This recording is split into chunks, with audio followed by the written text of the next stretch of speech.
করতেছি। ধন্যবাদ।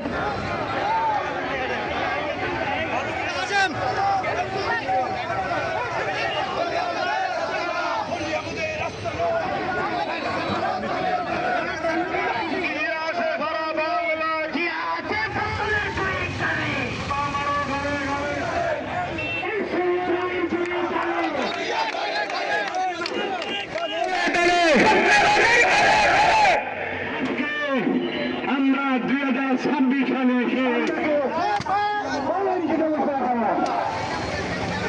এবার নাম কি হয় জিয়াউর রহমান রাষ্ট্রপতি জিয়াউর রহমান